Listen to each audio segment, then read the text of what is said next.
Jadi kalau Bapak Ibu baca di Alkitab, sebenarnya ini jalan yang sering Yesus lalui. Nah kalau kita baca dalam Yohanes pasal 5, maka gerbang ini sering Yesus lalui.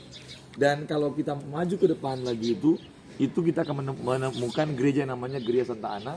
Di dalamnya ada kolam Bethesda, di mana Yesus menyembuhkan orang sakit 30 tahun Bapak Ibu. Nah jadi kalau kita lihat ini gerbangnya. Dan Bapak Ibu, kita tidak bisa masuk ke sana ya, Ferry. Tidak bisa masuk karena tutup, betul ya. Tapi kita akan masuk menyusuri Via Dolorosa dari stasi 1 sampai stasi 14. Ternyata ini grup khusus juga. Haleluya. Biasanya kita sampai stasi 5, baru kita ke tembok ratapan. Tapi kita sudah pergi ke tembok ratapan. Bahkan kita sudah masuk ke Bait Allah, betul ya? Ya. Nah ternyata ini kita bisa sampai ke stasi 14. Oh. Tepuk tangan buat Terry dulu. Ya. Thank you Ferry. Terima kasih banyak untuk Terry. Jadi Terry luar biasa. Kasih kejutan Bapak Ibu. Surprise. Memang perjalanannya panjang ya. Biasa sampai 5. Nah ini kita dapat dua-dua. Kemarin versi Protestan, makam Yesus. Sekarang kita bisa sampai ke versi Katolik. Jadi Holy Sepulchre Church ya. Jadi gereja makam Kudus ya. Tapi siapkan tenaga, siap Bapak Ibu? Amin. Siap ya. Coba gerak-gerakin Nah, dulu kakinya. jalan salib nanti kita akan mulai berjalan. Arti salib itu kan dari kata cross bahasa Inggris.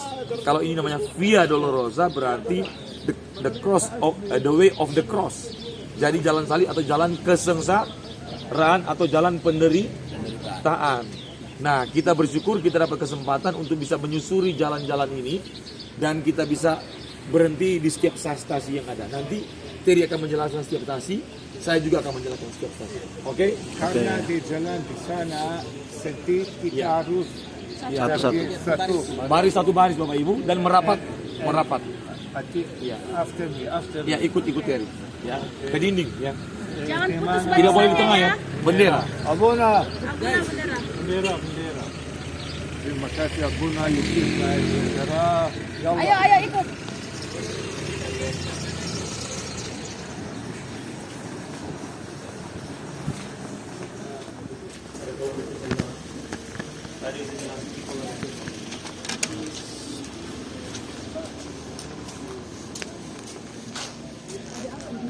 Gereja Santa Ana. Kolam Bethesda. Saya jelasin di Ditutup.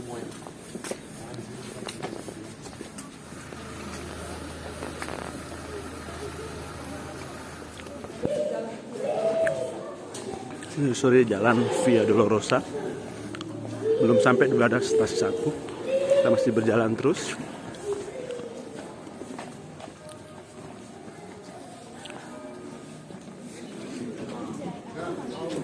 This is on the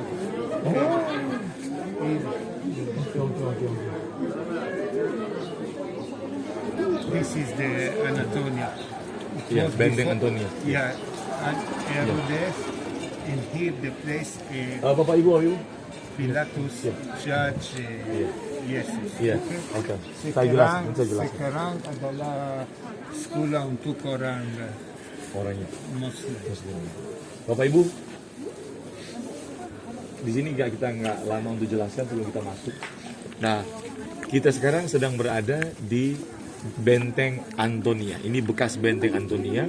Sekarang sudah menjadi sekolah orang Muslim. Ya, ini sudah sekolah orang Muslim. Tapi ini adalah bekas Benteng Antonia.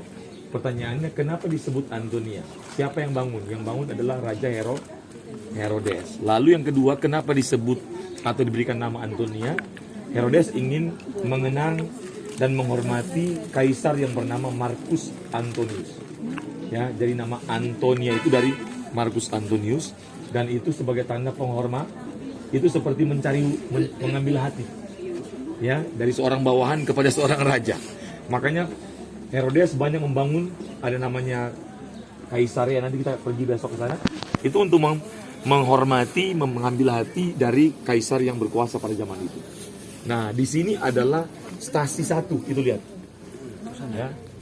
Ini ada apa kejadian stasi 1 ini? Kejadiannya adalah di sini Bapak Ibu, tempat di mana Pilatus mengadili Yesus. Lalu Pilatus menjatuhkan vonis hukuman mati kepada Yesus dan membebaskan Barabas. Di sini Bapak Ibu, jelas ya.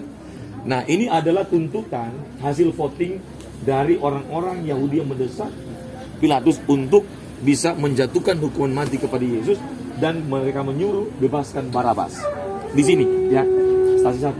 Jadi saya ingin menjelaskan sedikit tentang sistem pengadilan Yahudi. Sistem pengadilan Yahudi pada waktu mereka mengadili Yesus itu sebenarnya itu tidak adil, Bapak Ibu. Kenapa Yesus tidak diberikan kesempatan untuk membela diri? Betul? Tidak diberikan kesempatan. Padahal sebenarnya sistem pengadilan Yahudi dan juga pengadilan Romawi harus ada dua saksi. Ya, kalau Anda lihat malam-malam itu mereka mengadili Yesus malam-malam, Bapak Ibu. Ya, malam, dan Yesus dilarang untuk berbicara, betul? Ditampar kan? Paham ya Bapak Ibu?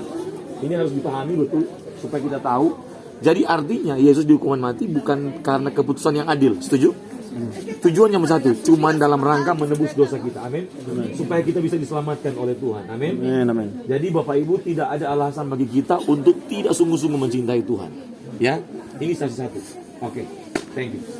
Ikut Ferry. Berapa? Di sini ada dua kapel. Stasi 1.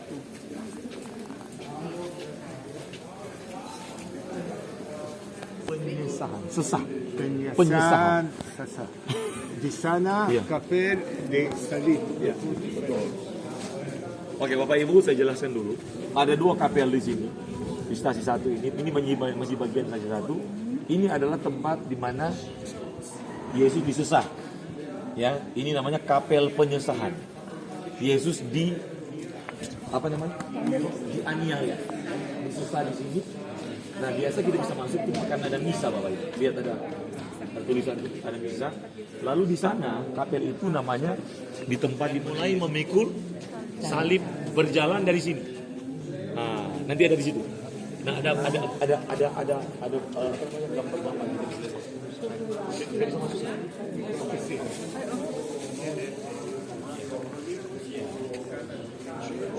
Oke. Itu bisa salib. $7. Saya ingin pikir salib bayar. Oh, mari Bapak Ibu.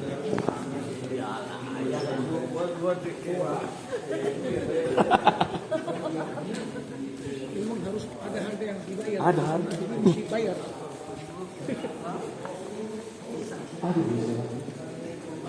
Bisa. Misa. Close. Ada misa.